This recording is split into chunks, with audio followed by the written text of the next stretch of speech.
हमें मारने की साजिश रची गई। कहा गया चुनौती के साथ मार देंगे।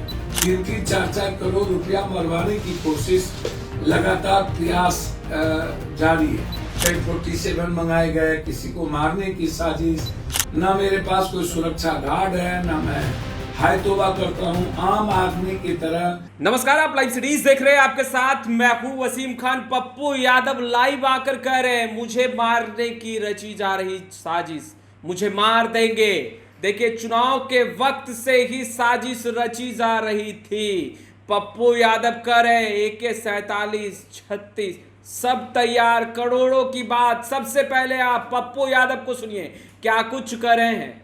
कि लगातार जिस तरीके से क्रिमिनल के, माफियाओं के हौसले बुलंद हो रहे हैं, अपराधियों के, और जो बात कुछ न्यूज चैनल, कुछ लोगों ने जो बात की है, कल हमारे एक अच्छे सहयोगी परिवार के लोगों की हत्या, पूर्व चेयरमैन अवधेश जी की हत्या माफिया, अपराधी, जमीन माफियाओं के द्वारा कर दी गई। तनिष्क की घटना आपने देखी ही, उसमें यह भी आया कि Type 47 मंगाए गए, किसी को मारने की साजिश। अब इस तरीके से चुनाव में मारने की साजिश थी, तो अंदाजा कीजिए कि ये छीटा ये कहां पर जाता। लोग कहते हैं कि पप्पू यादव चुनाव लड़ने के लिए, जीतने के लिए विरोध कर रहा था, तो घटना घट गई, या आदतन नेचर हो गया इंसान की।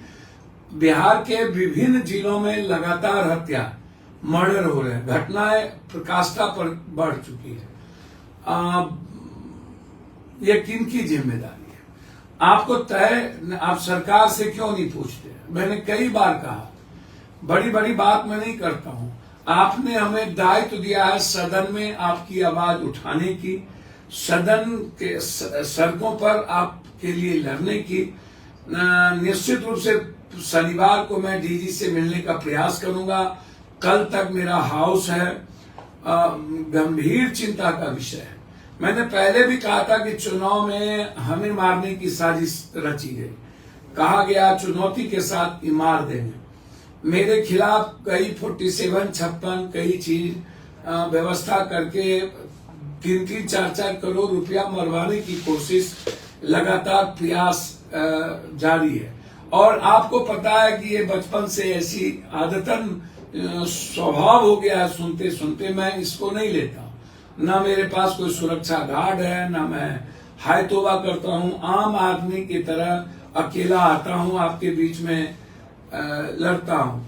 मेरी चिंता है फुटपाथ पर जो हमारे भाई हैं, ठेला, रिक्शा, टमटम, हमारे जो टेम्पू वाले भाई हैं, उसको कोई परेशान न करे।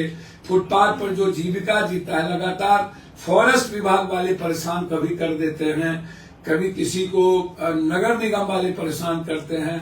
मैं अकारण और पैसा के कारण यदि कोई किसी को परेशान कर रहा हो तो 1 मिनट भी बिना खबर किए नहीं रुकेंगे। मैं मरना पसंद करूंगा। पूर्णिया या किसी भी शहर में नगर निगम, ठेला, टेम्पू, रिक्शा वाले को कोई परेशान करे, आम आदमी को, ये मेरे लिए उचित नहीं होगा। आज जो मैं 2 विषय के लिए फोन किया, आपसे लाइव हुआ हूं। एक जो सुझाव है वो है, दूसरा है कि क्रिमिनल का हौसला क्यों बढ़ता जा रहा है, क्यों कुछ लोग कुछ भी टिप्पणी कर देते हैं, कुछ भी पप्पू यादव जी आप क्रिमिनल को नहीं सेक रहे हैं, ये नहीं कर रहे हैं। अब जो चीज मेरी जिम्मेदारी और मेरा दायित्व नहीं है, मैं लगातार आवाज उठा रहा हूं, संघर्ष कर रहा हूं, सड़कों पर हूं, आपकी बात आपकी तरह रख रहा हूं, पूरे बिहार को बंद करवाया हूं और हर शहर में जाके बंद करवाया हूं।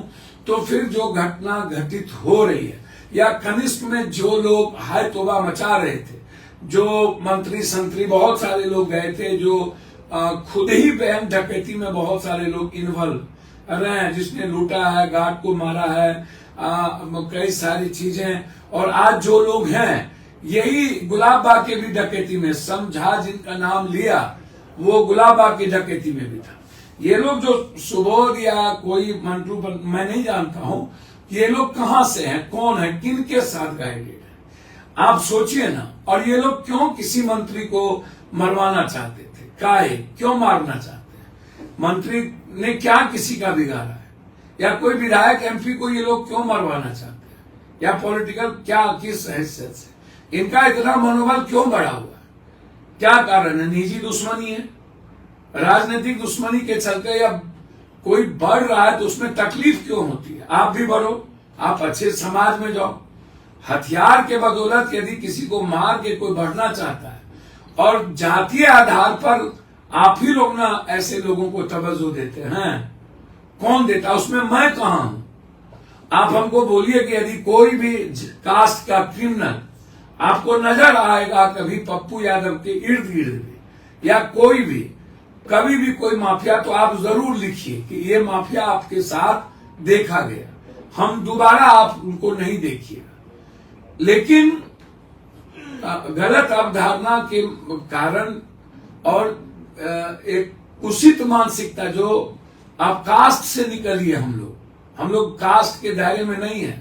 हमारा और आपका कास्ट खून एक ही है, हम लोग एक दूसरों के लिए जीते हैं, कोई कास्ट अलग अलग नहीं, हम लोग एक रिश्तेदार हैं। मैं बार बार कहता हूं, खास तौर पर सबको, चाहे वो कोई भी हो, मैं बात भी वही रखता हूं। सदन में आप देख लीजिए बात क्या रखता हूं। तो कास्ट की मानसिकता खत्म करिए, मैं पैर पकड़ता हूं। मैं इसीलिए आपसे लाइव होना चाहता हूं कि क्रिमिनल लोग तनिष्क में कौन है, या जो लोग लगातार गुलाबबाग में जगह कर रहे हैं तो कौन है, किनका संरक्षण प्राप्त है, किनके साथ है, और इन लोगों की स्थिति क्या है, कौन बचा रहे हैं। हम तो पहले भी विरोध किए थे, याद होगा आपका। ये लोग विपक्ष की पार्टी में चले गए, घूम रहे थे। जो लोग कल मारे हैं वो किस नेता के साथ पूर्णिया में घूम रहे थे? आप सोचिए ना, क्यों ऐसे लोगों को संरक्षण प्राप्त होता है? आप ही तो बनाते हैं सब कुछ, आप ही तो किसी को समिति, किसी को कुछ बना देते हैं, और आप उसके बाद दोष हमको देते हैं। जो लोग मंत्री को मारना चाहते हैं वो लोग किस दल में गए थे, अब किस दल के साथ घूमते हैं? आप हमको बताइए। हम तो कभी ऐसे लोगों की वकालत मुखालफत नहीं करते, हमें कोई लेना देना नहीं, लेकिन आप ही ऐसे लोगों को माथे पर रखते हैं। तो आपने सुना पप्पू यादव को। देखिए, पप्पू यादव कहते नजर आ रहे हैं, चुनाव के वक्त से ही मुझे जान से मारने की तैयारी की साजिश रची जा रही है, और रची जा रही थी। AK-47, 56 सब तैयार, करोड़ों की बात, सब कुछ पप्पू यादव कह रहे हैं कि वर्तमान में जिस तरीके से बिहार में स्थिति उत्पन्न है, जान से मार देगा मुझे वो। सब कुछ पप्पू यादव ने बताया है कि आखिर कौन रच रहा है जान से मारने की साजिश, कब से रची जा रही है साजिश, तैयारी क्या है। खैर, इस वीडियो में इतना ही। अब तक आपने हमारे चैनल को सब्सक्राइब नहीं किया है, तुरंत सब्सक्राइब कर ले। आपका बहुत बहुत शुक्रिया।